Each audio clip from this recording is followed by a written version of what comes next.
মধ্যপ্রাচ্যের সংঘাত এখন আরও ভয়ঙ্কর রূপ নিচ্ছে। যুক্তরাষ্ট্রের নতুন হামলার পর বিশ্বের অন্যতম গুরুত্বপূর্ণ তেল রুট হরমুজ প্রণালী পুরোপুরি বন্ধের ঘোষণা দিয়েছে ইরান। শুধু তাই নয়, তেহরান দাবি করছে হামলার জবাবে কুয়েত, বাহরাইন ও জর্ডানে থাকা মার্কিন ঘাঁটিগুলোতেও পাল্টা আঘাত হানা হয়েছে। অন্যদিকে ওয়াশিংটন বলছে তারা আত্মরক্ষার জন্যই ইরানে হামলা চালিয়েছে। নতুন হামলা, পাল্টা হামলা আর হরমুজ সংকট সব মিলিয়ে মধ্যপ্রাচ্যের পরিস্থিতি নিয়ে বিস্তারিত নীলাদ্রি ফারহানার রিপোর্ট।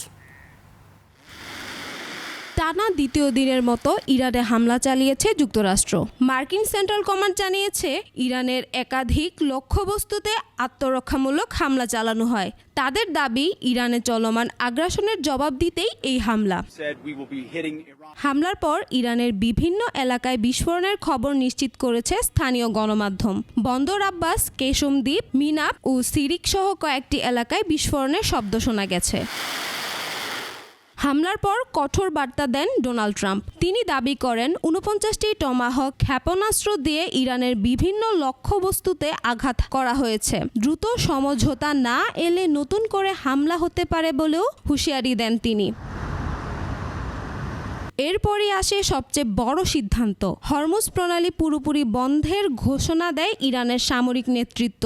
এই সিদ্ধান্তে শুধু যুক্তরাষ্ট্র নয়, পুরো বিশ্ব অর্থনীতির জন্য বড় বার্তা হিসাবে দেখা হচ্ছে।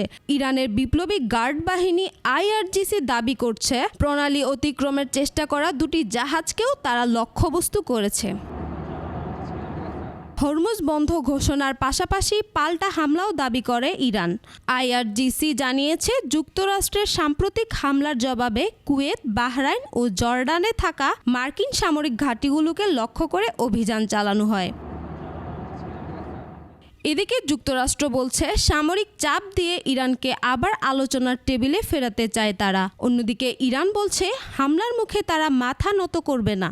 ফলে নতুন এই সংঘাত কোথায় গিয়ে থামবে তা এখনো স্পষ্ট নয়। তবে হরমুজ প্রণালী বন্ধ হয় বিশ্বজুড়ে তেল বাজারে নতুন উদ্বেগ তৈরি হয়েছে। Niladri Farhana, desk report, ২১ television.